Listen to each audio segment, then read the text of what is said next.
আজকে তো আমরা এসেছি গত বছর এই সময় আমরা কী অবস্থায় ছিলাম সেটা স্মরণ করার জন্য, এবং আমরা এগিয়েছি এবং কত দূর এগিয়েছি সেটা বোঝার জন্য, এবং আমাদের সামনে আরও কত কিছু করণীয় আছে। আজকে আমরা সকাল থেকে যাদেরকে শুনে গেলাম, আমি প্রথমে একটু ক্ষমা প্রার্থনা করতে চাই যে HRSS এর একদম শুরুতে যে সব উপস্থাপনা ছিল সেগুলো শুনতে পারিনি, মাঝখানে পড়ে নিয়েছি। কিন্তু যে বক্তব্যগুলো শুনেছি ঢোকার সাথে সাথে, প্রথমে ব্যারিস্টার আরমানের, তারপর মাইকেলের, তারা যে গুম হয়েছিলেন এবং কি কারণে তারা গুম হয়েছিলেন সেটা আমরা শুনলাম। এবং বলছি কোনো কারণ না, আসলে একজন গুম হয়েছিলেন মাইকেল কারণ তিনি তার অন্যান্য নাগরিক আমাদের জন্যে কাজ করছিলেন, শ্রমিকদের অধিকার নিয়ে কাজ করছিলেন, পার্বত্য চট্টগ্রামে যারা আছেন তাদের জন্য কাজ করছিলেন। এই একটি মাত্র কারণ, আর কোনো কারণ বোঝা যায়নি যে কেন ওনাকে এভাবে তুলে নেওয়া হলো, এতদিন ওনার পরিবার থেকে বঞ্চিত করা হলো। আরমানকে কেন তুলে নেওয়া হলো? সেও তো অধিকার নিয়ে কাজ করছিল, তার বাবার ডিফেন্স দিচ্ছিল। অনেকে আছেন তার বাবার যুদ্ধ অপরাধের জন্য তখন ওনার বিচার হচ্ছিল, অনেকে এই দেশে মনে করবেন যে ওনার বিচারটা হওয়া উচিত ছিল, কিন্তু বিচার হচ্ছে আর সেই যে অভিযুক্ত ব্যক্তির বিচার হচ্ছে তার পক্ষে দাঁড়ানোর জন্যে কাউকে তুলে নেওয়া, এটাও কিন্তু অনেকে মনে করেছেন এটা হতে পারে, তাদের কোনো গায়ে আসে না, এটা নিয়ে কথা বলা দরকার নেই। এবং আমাদের রাষ্ট্রের দায়িত্বে যারা, তারাও মনে করেছিলেন যেটা সম্ভব। হ্যাঁ, একজন ডিফেন্স দিচ্ছেন, তার আইনগত দায়িত্ব পালন করছেন, এবং দ্বিতীয়ত উনি সেই ব্যক্তির, অভিযুক্ত ব্যক্তির পরিবারের একজন, এটাই যথেষ্ট কারণ তাকে তুলে নেওয়া। তারপরে আমরা দেখেছি, তারপরে আমরা আসছি জুলাইয়ের ঘটনাগুলোতে। তানুদের কথা শুনলাম আমরা, সাওয়ানের, তারা কিভাবে চোখ হারিয়েছে, আটক হয়েছে শুধুমাত্র নাগরিকের অধিকার নিয়ে কথা বলার জন্য এবং রাস্তায় নামার জন্য। দ্বিতীয় আফরিনের কথা আমরা শুনলাম, কিভাবে তাদের পরিবারের সদস্যকে তারা হারিয়েছে একই কারণে। এই বাচ্চাগুলো আমাদেরই সন্তান, তাদেরই পরিবারের সন্তান, তারা এত ছোট থাকতেও তারা বুঝতে পারলো যে অন্যায় হচ্ছে আমাদের দেশে, যে অন্যায় নিয়ে আর নীরব থাকা যায় না। অথচ আমাদের বয়সী যারা, আমাদের যে বড় যারা আমাদের দায়িত্বে ছিলেন, তারা বুঝতে পারেননি, তারা ঘটনাগুলো ঘটিয়েছেন। তো এই পরিস্থিতিতে কি করে আমরা 1 বছর আগে এমন একটা অবস্থায় ছিলাম যেখানে অনেকে দেশের ভিতরে কিছু দেখতে পারেননি, কিছু শুনতে পারেননি, কিছু শুনতে চান নাই, আর এখন আমরা একটা পরিস্থিতিতে আছি যেখানে আমরা শুনছি, কথাগুলো বলতে পারছি, এটা তো অবশ্যই একটা বড় বিশাল পরিবর্তন এবং বিশাল একটা অর্জন। একই সাথে আমরা দেখছি যে আমরা আজকে এই ঘরে বসে এই আফরিন আপার কথা শুনলাম, আফরিনের কথা শুনলাম, আর আইনুনহার আপা, দীপ্তি আপার কথা শুনলাম, আর অনেক জায়গায় ওনারা কথা বলছেন, যাচ্ছেন, অনেকে শুনছে।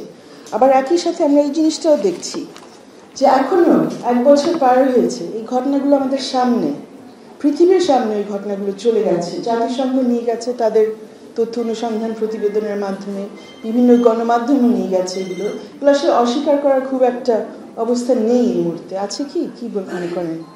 কোনো অবস্থাই নেই। তারপরে আমরা দেখছি একটা বিশাল জনগোষ্ঠী বাংলাদেশের ভেতরে আছেন, বাইরে আছেন। একজন কথা বলেছেন, আপনি হুমায়ুন বলে গেলেন, যেখানে যে অর্থনৈতিক বিষয়টা জড়িত আছে, বিশাল আকারে এখন পর্যন্ত অস্বীকারের একটা প্রক্রিয়া চলছে, যেরকম কিছু ঘটেনি, আর যা ঘটেছে সেটার জন্য যারা রাষ্ট্রের দায়িত্বে ছিলেন তারা কোনো ক্রমে দায়ী না। এমনও বক্তব্য অনেকের কাছে শুনছি যে এগুলো যারা ক্ষতিগ্রস্ত হয়েছে তারা নিজেরা ঘটনাগুলো ঘটিয়েছে রাজনৈতিক একটা পট পরিবর্তনের জন্য। এখানে যে গুরুতর মানবাধিকার লঙ্ঘন হয়েছে, ভয়াবহ ধরনের, মুক্তিযুদ্ধের পরে আমরা যে অবস্থা দেখিনি কোনোদিন বাংলাদেশে, সেটা এখন পর্যন্ত অনেকে আছেন যারা অস্বীকার করে যাচ্ছেন। সো বিষয়টা হচ্ছে আমরা জবাবদিহিতার কথা বলছি। বিচার প্রক্রিয়াতে, ফৌজদারি বিচার ব্যবস্থার মধ্যে মামলা, অজস্র মামলা হচ্ছে, এগুলোর কি পরিণতি হবে? যারা স্বজন হারিয়েছেন তারা নিজেই বলছেন, তারা বিচার ব্যবস্থা নিয়ে আফরিন শুরুতেই বললেন, বিচার নিয়ে কি হচ্ছে, কত দূর হয়েছে, ওনারাই বা কতদূর সম্পৃক্ত এই প্রক্রিয়ার সাথে, কতদূর ওনাদেরকে সম্পৃক্ত করার প্রচেষ্টা করা হচ্ছে। বিচার নিয়ে আমাদের সবারই চিন্তা, যে বিচার কতদূর হবে এবং বিচার কিভাবে হবে সেটা নিয়ে আমাদের চিন্তাটা থাকা উচিত। বিচার কি ন্যায়ভাবে হবে? সুষ্ঠু বিচার কি হবে? এমন একটা বিচার কি হবে যেটা নিয়ে আপনি মাথা উঁচু করে বলতে পারবেন যে বিচারটা হলো?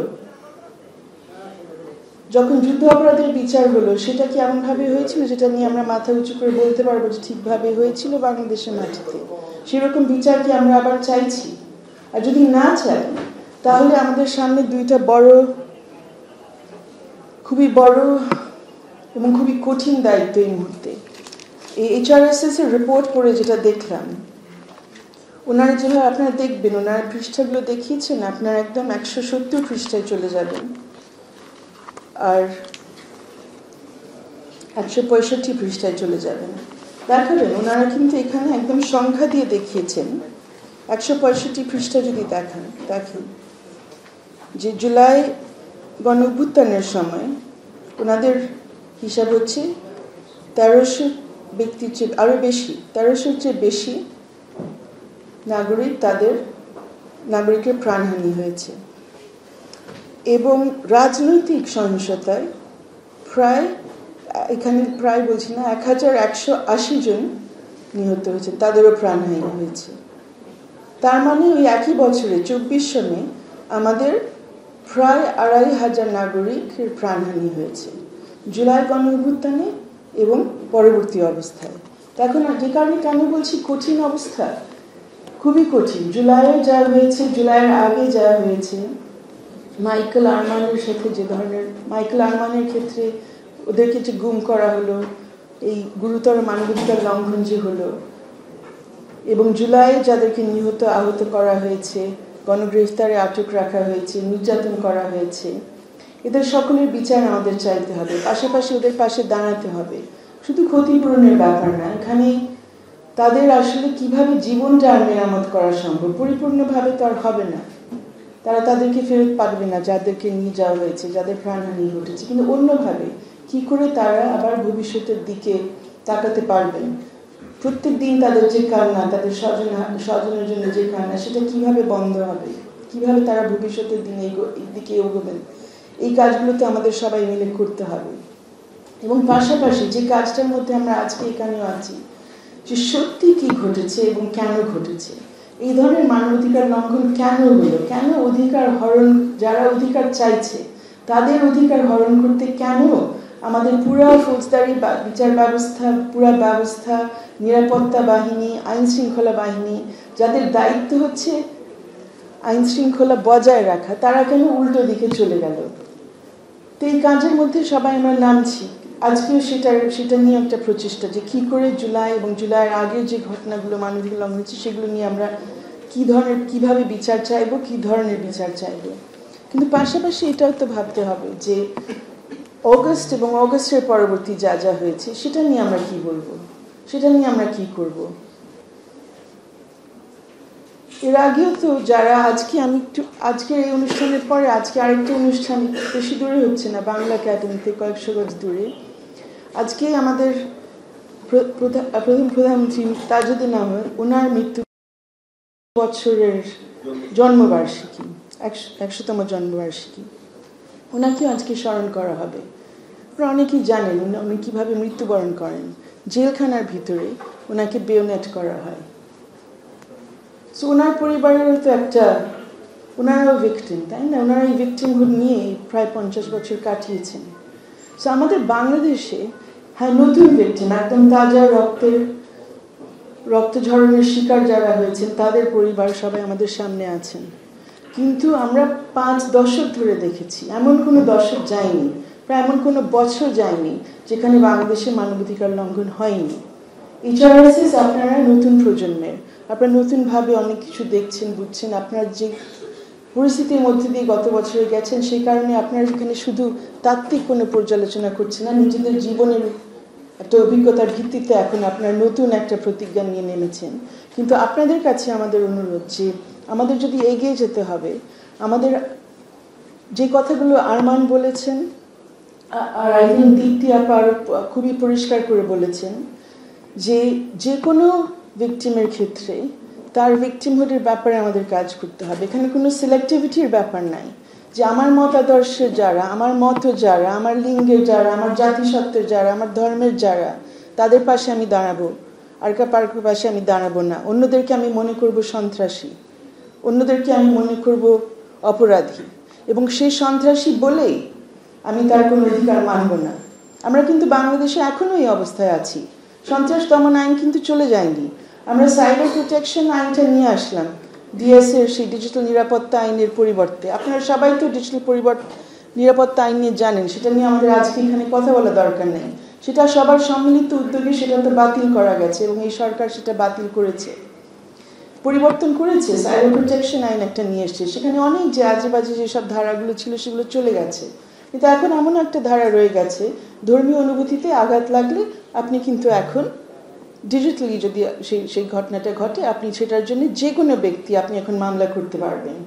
এবং আমরা জানি যে এই গত 10 মাসে এই আইনটি ব্যবহার করে আবার হয়রানির শিকার হচ্ছেন অনেকে। সেটা নিয়ে কি আমরা সোচ্চার হচ্ছি, নাকি ভাবছি না ঠিক আছে পট পরিবর্তন হয়ে গেল, এখন আমরা রুমে যারা আছি এই মুহূর্তে আমরা হয়তো হয়রানির শিকার হচ্ছি না, সেটা নিয়ে আমাদের মাথা ঘামাতে হবে না। এই মুহূর্তে অ্যাটলিস্ট HRSS এর রিপোর্ট অনুযায়ী দেখলাম অ্যাটলিস্ট এই বছরে গুমের ঘটনা হয়তো নাই, কিন্তু এই বছরে জেলখানার ভেতরে তো কেউ কেউ মারা গেছেন, সেগুলোর কি তদন্ত হয়েছে?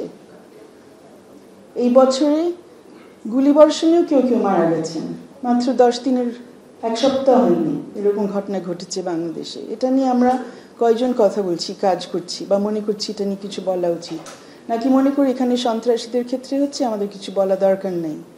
যদি আসলে আরমানের কথাতে আপনারা শ্রদ্ধা জানাতে চান, এবং আমার মনে হয় আমরা সবাই শ্রদ্ধা জানাতে চাই, কারণ আমি দেখেছি মনে হয় প্রায় কেউই ছিল না যার চোখ থেকে কান্না পড়ছিল না যখন আরমান কথা বলেছে, বা দীপ্তি আপা যখন কথা বলেছেন। অনেকে নিজেদেরকে তখন সামলাতে পারেনি, কিন্তু তাদেরকে শ্রদ্ধা জানাতে হলে আমার মনে হচ্ছে আমাদের এই 2টা কঠিন কাজ করতে হবে। ওনারা যে মানবাধিকারের লঙ্ঘনের শিকার হয়েছেন, এটার জন্য তারা যাতে বিচার যাতে পান, সেটার জন্য তাদের পাশে আমাদের দাঁড়াতে হবে। এবং এটা খুবই কঠিন এবং লম্বা পথ। আসলে বিচার খুব তাড়াতাড়ি হয় না, কোনো দেশেই হয় না, বাংলাদেশেও হয় না।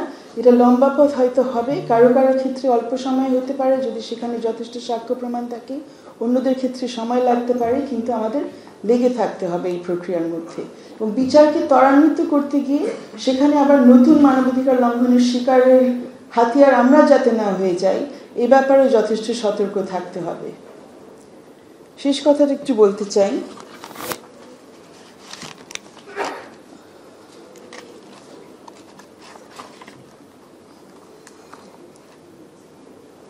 যে আমরা কথা বলতে পারছি, আজকেও যে কথাগুলো বলছি সেগুলো নিঃসন্দেহে 1 বছর আগে কোথাও বলতে পারতাম না। কোথাও বলতে পারতাম, ছোট একটা ঘরে লিটন ভাইয়ের সাথে বসে নিশ্চয়ই কথা বলতাম এবং বলেছিও, কিন্তু এইভাবে সম্ভব হতো না। তো আজকে আমরা কথা বলতে পেরেছি, এবং অনেক ধরনের বাধা নিষেধ যেটা বাক স্বাধীনতার উপর ছিল সেগুলো এখন ওইভাবে নেই, না ইন রিয়েল লাইফ এভাবে, না অনলাইনে। কিন্তু একই সাথে আমরা দেখছি যে এই বাধা নিষেধ চলে যাওয়াতে এবং আমরা একটা ক্রান্তিকালীন অবস্থায় থাকার কারণে আমরা অন্য একটা পরিস্থিতিতে চলে গেছি। সব ধরনের বিদ্বেষ এখন ছড়ানো সম্ভব, সব ধরনের বক্তব্য এখন দেওয়া সম্ভব। অনেক কিছু কিন্তু আর রোধ করা হচ্ছে না, হবেও না। আমি বলছি না যে আমি চাই যে পুলিশ বা আর্মি এসে আপনার ঘরে ঢুকে আপনাকে তুলে নিবে যদি আপনি বিদ্বেষ ছড়ান। নির্ভর করে কতটুকু কোন পর্যায় পর্যন্ত যাচ্ছেন। কিন্তু আমরা নিজেরা সমাজের ভেতরে আমরা যারা আছি, আমরা কতদূর এই ধরনের বিদ্বেষ ছড়ানোটা রোধ করার চেষ্টা করছি। আমরা শুধু বিদ্বেষ না, একদম মিথ্যা ভুল তথ্য, এই যে 2 দিন আগে মাইলস্টোন নিয়ে আমরা কি দেখলাম, সব ধরনের তথ্য সব জায়গায় ছড়ে গেছে। এবং যেখানে এই পিতা মাতা ভাই বোনরা তাদের স্বজনদের ব্যাপারে তারা বিভিন্ন ধরনের অসম্ভব ভীত সন্ত্রস্ত অবস্থায় আছে, যে শেষ পর্যন্ত কি অবস্থা হয়েছে, কি জানবে না জানবে, নানান ধরনের, 2 দিন আগে মাইলস্টোন নিয়ে আমরা কি দেখলাম, সব ধরনের তথ্য সব জায়গায় ছড়ে গেছে। এবং যেখানে এই পিতা মাতা ভাই বোনরা তাদের স্বজনদের ব্যাপারে তারা বিভিন্ন ধরনের অসম্ভব ভীত সন্ত্রস্ত অবস্থায় আছে, যে শেষ পর্যন্ত কি অবস্থা হয়েছে, কি জানবে না জানবে, নানান ধরনের ষড়যন্ত্রমূলক কথা, নানান ধরনের স্পেকুলেশন সব জায়গায় চলছে। আমরা যে বিষয় নিয়ে আজকে মিলিত হয়েছি, জুলাইয়ের যে হত্যাকাণ্ড এবং মানবাধিকার লঙ্ঘন, সেটা নিয়েও দেখবেন নানান ধরনের ভুল তথ্য কিন্তু ছড়াছড়ি করা হয় এবং নানান ধরনের বিদ্বেষ ছড়ানো হয়। আমরা চাই বিচার, তাই না? সঠিক সুষ্ঠু বিচার, ন্যায় বিচার, এবং আমরা চাই সত্য উদ্ঘাটন হোক। এই যে মানবাধিকার লঙ্ঘন হয়েছে সেটা করেছেন কয়েকজন ব্যক্তি, গুলি চালিয়েছেন, গুলির নির্দেশনা দিয়েছেন, আটক করেছেন, আটকের নির্দেশনা দিয়েছেন। একজন আটক হওয়ার পরে তাকে জামিনে মুক্তি দেওয়ার সুযোগ দেন নাই, নির্যাতন করেছেন হেফাজতে বিভিন্ন জায়গায়। এই ঘটনাগুলো যারা করেছে তাদের বিচার অবশ্যই হতে হবে, কিন্তু যারা এই ঘটনাগুলো সম্ভব করেছে, কেউ কেউ বলছেন তাদের লেখালেখির মাধ্যমে, বক্তব্যের মাধ্যমে, তারা সবাই কি আসলে একইভাবে দায়ী? প্লিজ নিজেদেরকে একই প্রশ্নটা করবেন।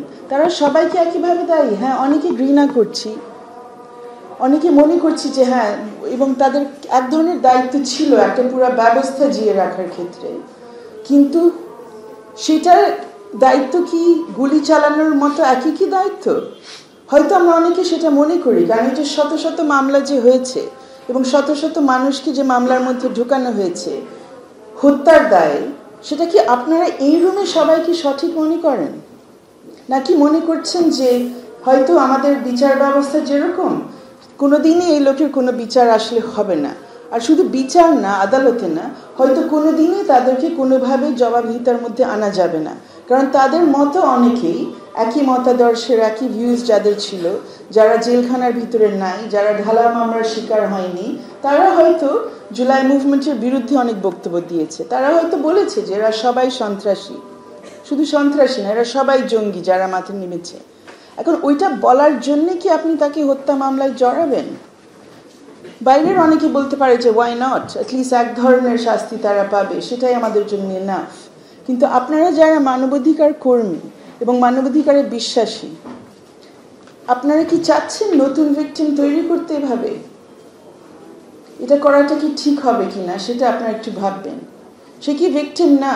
যে ব্যক্তিকে এখন রাতে তার বাড়ি থেকে উঠিয়ে নেওয়া হয়েছে, যাকে মিথ্যা অভিযোগে আটক রাখা হয়েছে 5, 10 মাস, 6 মাস, 8 মাস, এক একজনের এক একটা, যার কোনোদিন ইনফ্যাক্ট কোনো বিচার হবে না হত্যার জন্য, এবং তাকে এইভাবে মিথ্যাভাবে বিচার করা হচ্ছে বলে আফরিন হয়তো তার ভাইয়ের বিচার ঠিক মতো পাবে না, কারণ যে অন্যায় বিচারটা করা হচ্ছে, ভুল তদন্ত করা হচ্ছে, সেটার জন্য ওই যে পুলিশ ওইসব করছে, তারা কি সময় পাবে আফরিনের ভাইয়ের বিচারটা করতে? সেই বিষয়টা আপনাদেরকে অনুরোধ করব এটা নিয়ে চিন্তা ভাবনা করার জন্য। আপনারা কিভাবে এই বিষয়গুলো দেখবেন, আমি আপনাদের উপর আস্থা রাখতে চাই যে আপনারাই একটি সংগঠন যারা এই আলোচনাগুলোর সামনে নিয়ে আসতে পারবেন, কারণ আপনারা বারবার এই অনুষ্ঠানে বলেছেন, আপনাদের বিভিন্ন লেখার মাধ্যমে বারবার বলছেন যে আপনারা মনে করেন যে মানবাধিকার সার্বজনীন, এটা সকলের জন্যে, তাই না? আপনি একজনকে অত্যন্ত ঘৃণা করতে পারেন, পলিটিক্যালি আপনি একদম অন্য সাইডে দাঁড়াতে পারেন, অন্য বক্তব্য দিতে পারেন। আমরা যখন রুম থেকে বের হয়ে আলোচনা করব, আমি নিশ্চিত যে আমাদের অনেকের মধ্যে অনেক মত পার্থক্য আছে, অনেক বিষয় আমরা এক হব না, বাট আমাকে যদি এখন মিথ্যাভাবে অত্যাচার করা হয় বা আমাকে নিয়েও যদি এখন বিদ্বেষ ছড়ানো হয়, আমি আশা করব আপনারা প্রত্যেকে আমার পাশে দাঁড়াবেন, যেরকম আমি আশা করব আপনাদের পক্ষে আমি দাঁড়াবো। এই একাত্মতা যদি আমরা তৈরি না করতে পারি তাহলে আমরা এগোতে পারবো না, এবং এটা করা কঠিন কাজ, সহজ কাজ না। এই জন্য চাই যে আমরা সবাই একসাথে থাকি, একসাথে এগোই। আপনাদেরকে অনেক ধন্যবাদ।